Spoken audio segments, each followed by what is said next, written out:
Hey friends, we're starting chapter 5, our Spanish Empire and its critics. So last time we talked about Columbus and his success at finding technically the New World, but his failures that went along with it, okay? So our big question is, how did European explorers and colonists treat the indigenous people of the Americas?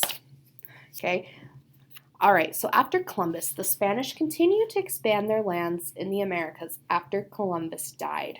As the Spanish grew stronger, the situation of the indigenous people grew worse. Many of the Spaniards were ruthless colonists. Indigenous people died in large numbers in gold mines controlled by the Spanish. Thousands more died from European diseases against which they had no immunities. The effects were devastating. When the Spanish first arrived in Hispaniola, it had hundreds of thousands of inhabitants.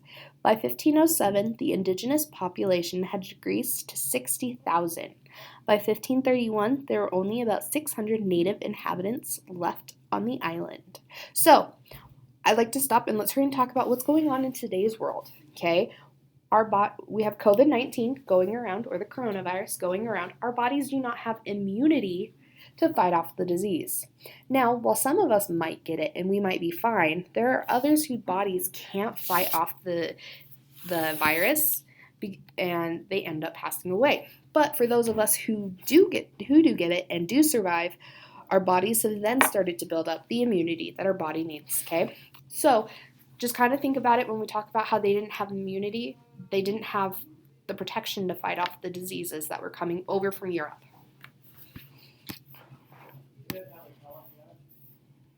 When the gold mines became less profitable, the Spaniards introduced cattle ranches and sugar plantations.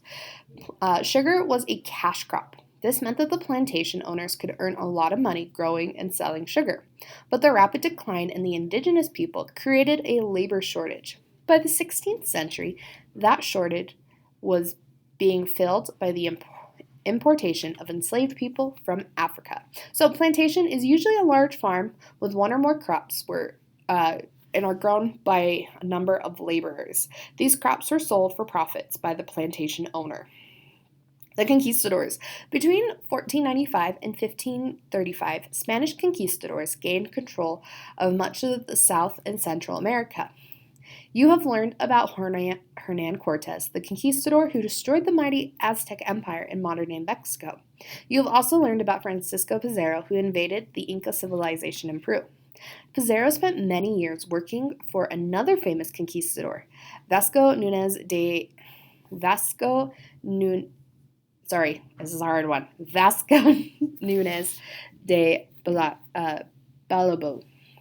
Balabo and Pizarro explored the Isthmus of the Panama together. During their explorations, they learned about a great sea to the west.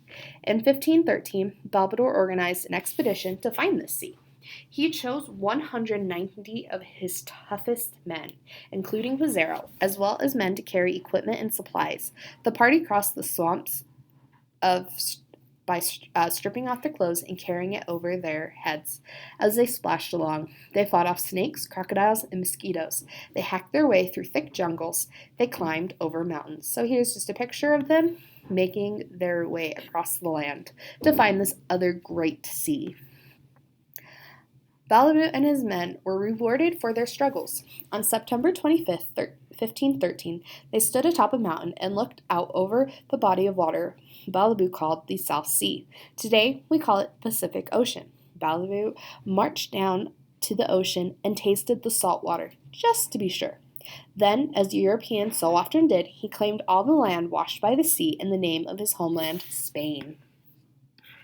Of course, building an empire in the Americas required settlers. To encourage immigration to these new lands, the Spanish set up a system of encomiendas. This system meant that the Spanish settlers were given a large plot of land and to settle enslaved workers. Encomiendas clearly benefited Spain and the Spanish settlers. They also led to the further enslavement of indigenous people. Bartolomé de las Casas. Nearly Clearly, many Spaniards became rich by conquering or enslaving the indigenous people of the Americas. However, some people spoke out against such cruelty. One such person was Baltimore de las Casas. Las Casas came from a family of explorers. His father and his uncle sailed with Christopher Columbus. In 1502, Las Casas sailed from the Americas himself. He settled in Hispaniola, where he became a priest and where he was granted a large encomienda. Sorry, I'm going to have a hard time saying that one. Encomiendas, completed with enslaved workers.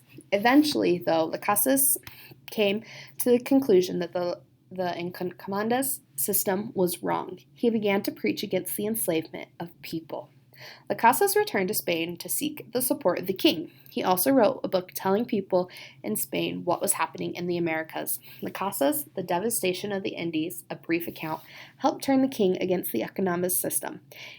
In the book, Las Casas explained that greed was the cause of such exploitation.